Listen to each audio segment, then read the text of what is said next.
2UE. And as you know, my very, very special guest is Dame Edna Everidge. Hello. And Dame Edna is prepared to take telephone calls. I see already there are people desperate to talk to you. Lovely, John. The switchboard is literally alight. But if you would like to speak to Dame Edna, by all means do that. But don't take too much of her time, because I'd like to talk to her too. But we do have Peter on the line. Peter, are you there? Hi, good morning, John. Good morning, Dame. How are you? Good morning, Peter. I was just wondering whether you'd been taking yoga classes to get into that exclusive club, the Mile High Club, yet. Oh, dear me, I've heard about that. And that little... Well, you don't call them air hostesses now, do you? They're called flight service directors. Yeah, I tell you what, it'd be all right up there in the cockpit with the captain, wouldn't it? Well, it might be, Peter. You are a naughty fellow.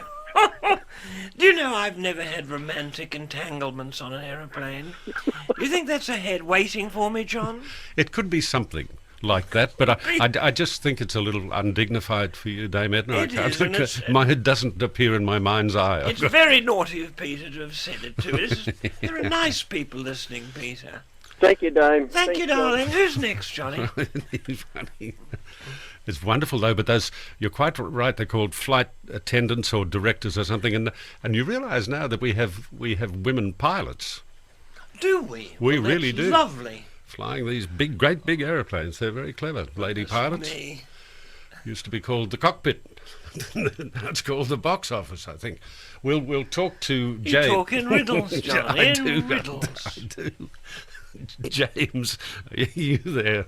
Yes, I am, John. How are Hello, you? James. Good morning. Hello, Dame Edna.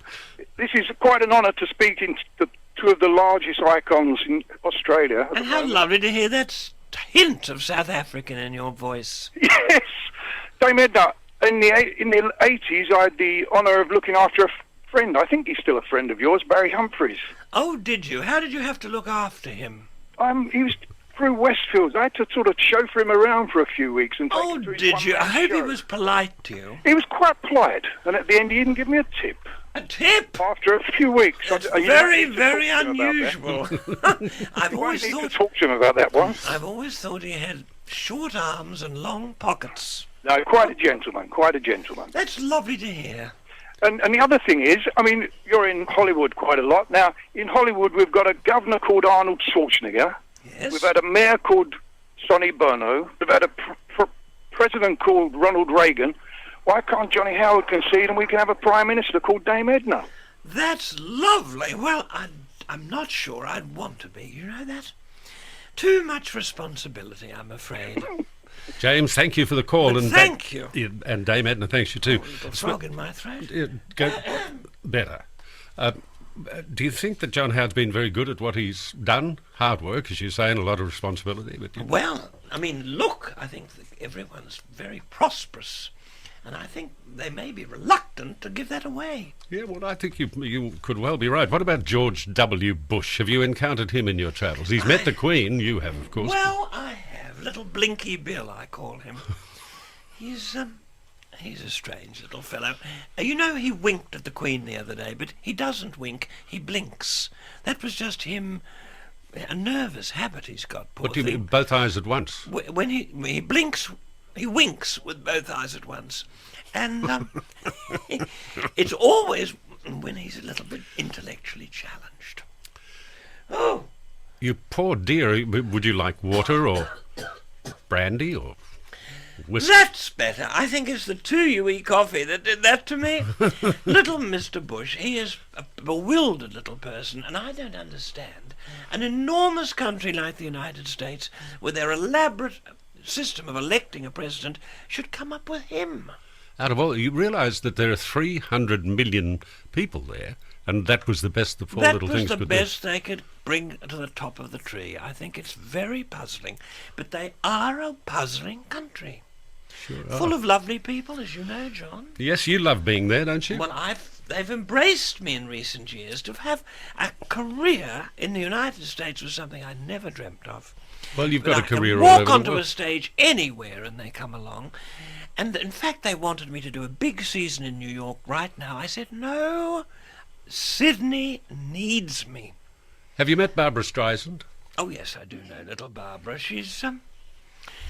She's very grand. Do you like her, John? No. No. Is it her appearance? No, I rather like her nose. Her nose, yes. Which, it's hard. Well, I'd like her nose. It is it's a definite statement, isn't It it? Her is, nose, yeah. a nasal statement. Yes. But she also, I think the songs are overdone that she does. They're inflated somehow. I'm not a big fan, no, and she's very grand. Apparently now. Not very nice to small people. So I hear. You see, you and I can we're all things to all people. I think it was Rudyard Kipling, wasn't it, who said about never losing the common touch. We haven't, and you certainly haven't, John. I'm very common. I hope we're going to hear from a woman. Yep, all right, we will. We'll hear from Christy. Christy, Hello, John. How are you? I'm very well, Hello, thank you. Christy. Oh, it's wonderful to speak to you both. Lovely to hear you, my little Christy. I'm so excited. Is your name Christine? Yes, Christy. Christy. Christine. You're christened Christy, not Christine. No, just Christy. Just Christy. Lovely. And what do you do After for a my living, Christy? Well, I actually thought that either myself or you might even share a birthday. Oh, when is it? My birthday's on the 17th of February. That's mine, darling. No, I love you. We're Aquarians. We've got this lovely bond, haven't And we? you know what? My rising sign is Leo. So I share something with John as well. That's And did you? Well, And your moon is in Uranus. Did you know that? It is. I'm heavily I into think that's astrology. Christy, Yes? we all have something in common. We do. That's wonderful. And I love your show, John. That's very sweet of And you I to love say. Dame Edna. Well, Thank most you, people Christy, do. for Oh, ringing. yes. Most people By do. the way, Christy, what are you wearing at the moment? I'm wearing, oh my goodness, a dressing gown. Lovely. I haven't got out of my dressing gown. I've been doing housework in it. Are there little toast crumbs in your Yes. mules? Baby things. Babies. Christy, Yes? you wearing any knickers? Yes, definitely. Do you wear knickers to bed? Only if they're comfy ones.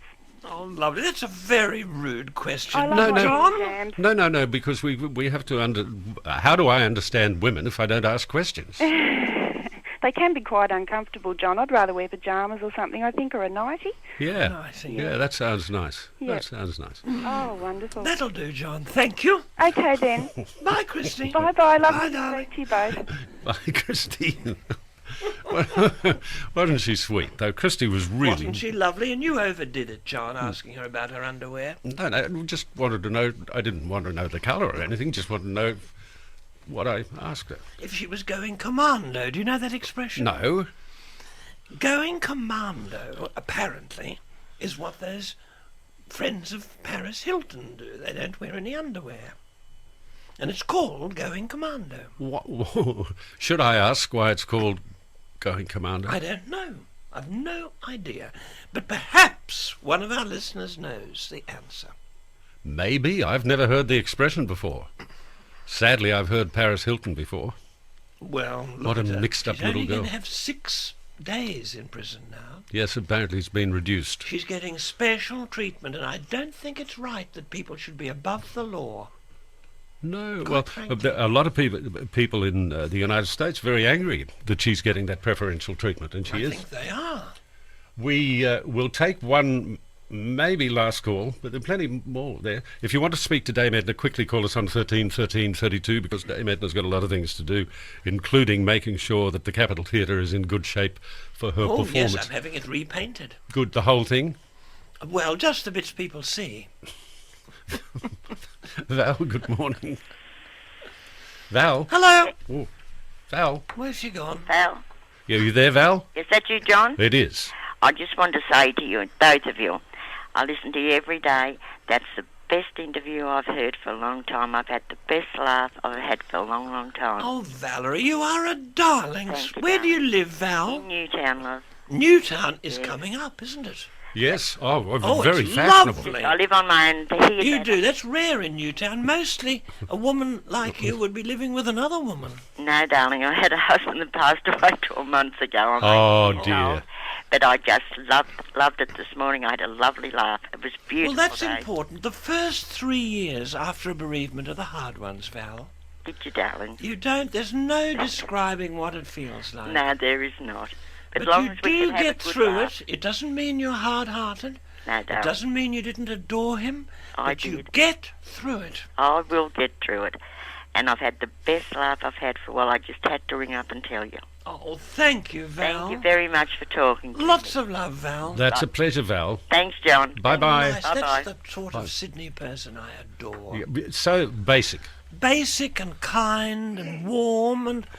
Alone, Hello. poor Val. Is there anyone else? You want to talk to Greg? Greg's. Oh, Greg. Greg, are you there? Yes, John? Oh, hello, Briscoe Greggy. Hello, Damien. Now, look, it's an absolute privilege to speak to both of you. Now, I believe you're coming to Brisbane. I'm coming up to Brizzy after Sydney. Fantastic, but I have one big problem. My wife won't come with me to see you. Why? Why? Well, Jealousy. Strangely enough, I think it has something to do with she was brought up in Newtown, Sydney, years ago, and maybe a lack of class. I don't know. Well, we just had a lovely woman from Newtown called Val. Yes, I mean, I don't know, appeal to Newtown people. I think maybe also the fear of too many people with a blue rinse in could... Well, there's not too many people. I have a lot of young people in the audience, very young. A lot of the under-25s adore me. Even kiddies. There are no four-letter words in the show. That's rare. That is very rare. Well, I'm coming by myself. Well, it's a pity. And if you come and see me, bring the program home and show it to her. I will. Buy a lovely souvenir program. I'll do that, Dame Edna. Thank you, Greg. Lovely to speak to you. Lovely to speak to you. Bye. Goodbye, Greg. Bye, John. Hi, Greg. He fell in love. I could see he fell in love with you on the telephone. The wife, though, can you imagine her sitting at home there, crunching away at the Valium, squeezing the last drop of Chardonnay out of the little cask in the fridge? Poor thing. I think these wives just get jealous. It's extraordinary, isn't it, that I have this power, and I will never misuse it, John Laws. Do you think I should go to Zimbabwe and talk to them about the cricket? I think you should go and talk to that horrible man there. Could I face him? Well, He is absolutely appalling, and I think Australia definitely should not send a cricket team to that tyranny. That's what it is. And we'll find a way of standing up to that cricket committee, too. yes, well, we should, but they're very weak. I mean, they don't take a lot of standing up to. The cricket people who run cricket are weak. But you're quite right. Why should Ricky Ponting have to expose himself to Robert Mugabe? Absolutely. If you understand what I mean. do. Yeah. I get the picture immediately. Yeah. Shouldn't happen, should it? You're really doing some hard work. Next Wednesday at the Capitol Theatre in Sydney, you start your work. I do. It's not work to me. It's sharing a little bit of my experience, hope and strength with my Australian possums. I do a lot of television. I've just done a series in London, and I sang duets with Katie Lang, with Shirley Bassey, and with Deborah Harry, and Michael Bolton. You probably haven't heard of him. Oh, yes, I've heard of all that hair. And well, he's lost it now. He's almost bald. Oh, really? But very handsome. Poor Michael. Very, very handsome. Well, it was receding and receding and receding and all streaming down at the back. Katie Lang's almost bald, too. Well, Katie Lang, you know, she's such a charming person. She I love comes her. from a very small place in Alberta, which is in Canada. And she came in to see me onto the floor of the studio, and she looked like a bank manager. She was wearing a suit and a tie and a collar. And it was a little bit daunting, but she is the sweetest, most adorable woman. And can't she sing, John? She is fantastic. And Tony Bennett, and I know you know Tony I do. Very well. Tony says that she's the best girl singer in the world. Well, they've done duets together. Terrific it's a very duets. good CD. Yeah. And she said he was a real... Oh, I said, did Tony Bennett ever put his hand on your knee, KD? And she said no. He was an absolute gentleman, and so was she. Oh, I love my life. I love to, apart from television, I like being on a stage, looking at all those faces. And do you know an audience changes colour, John? When they laugh, they go from pink to brown to black to brown to pink. Is that... Is You know that why? Tell me. When they laugh, and I'm looking at the audience, I'm looking at 1,000 people, they turn to the person next to them and say, didn't you get that? Didn't you enjoy that? Wasn't that funny? And then they turn back to look at you. So I see all those faces looking up, laughing, pink, then turning brown, turning back, black, back, brown, pink, back to me. And it's like a Venetian blind or something. It's wonderful. Are you still making the most of the Gladdies? I do. I've put gladioli on the map. Of course Oh, you did. Did you know that they were dying out in Australia? There was a plague. There was something happening. People had stopped buying them, except for beautiful funerals, such as you advertise on this show. And it did sound a nice company, didn't it, to advertise those funerals? Lovely. And they were, and I popularised them again. I was on stage once in Melbourne, and I had a big bunch of glads on the piano, and there was a woman in the front row staring at them. Didn't look at me. Did not look at me. So I plucked them out of the vase and I flung them at this wretched woman, dripping wet, and she passed them along the front row. Then when I sang my final song, the ladies all waved their glads, and I thought, that's how I will end my shows in future. Do you know, today I spend thousands of dollars on gladioli. I've got my own farm in Queensland. I grow these beautiful flowers, and I give them back to people. And when I throw a glad into the audience, it's like taking a little bit of my heart, a bit of my love, and saying, catch, catch. It's beautiful. It's poetic. And people adore it. And they save these glads, John. Oh, I know. They keep them withered. Old papyruses they are. But they press them in books. They press them in books. They put them in their little drawers.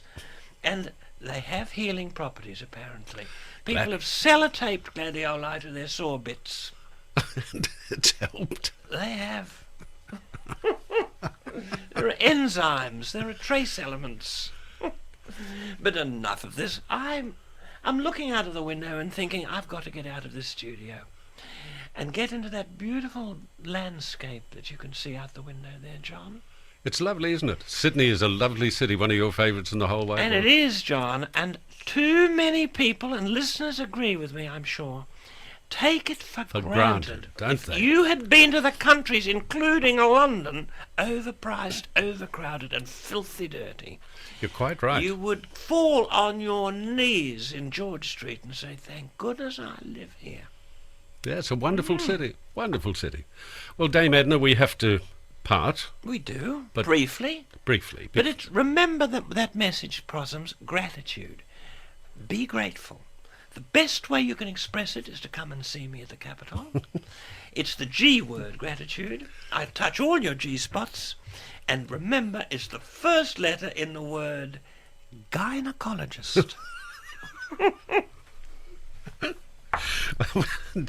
Not to mention Goff. Goff, of course. Back in the news. Yes, he is back in the news. Dear Goff. He's quite old now. Oh, he is. A bit puffy, isn't he? Yes, he is a bit puffy. And very big. He's a very big He's man. still enormous, and he's adorable. He comes to see my shows. Yeah, he's a sweet man. Well, next Wednesday night it's all going to happen at the Capitol, the repainted Capitol Theatre, but only the bits you can see. That's the 16th. And then the 11th of July at the Lyric Theatre. Don't have to promote me like I want this. to. I want to. John. I would feel so bad if I didn't help you in some way. Oh, After what John, you've helped me by being on the planet. you know how to make a man feel good. You really do. Well, I haven't practiced for a very long time. Doing well. It's lovely to see you, Dame Edna. And Really you, lovely John, to see and you. you listeners, I haven't seen you, but I feel you're with me. Well, they are, and hopefully they'll be with you next Wednesday night at the Capitol Theatre. The Capitol Theatre, newly refurbished.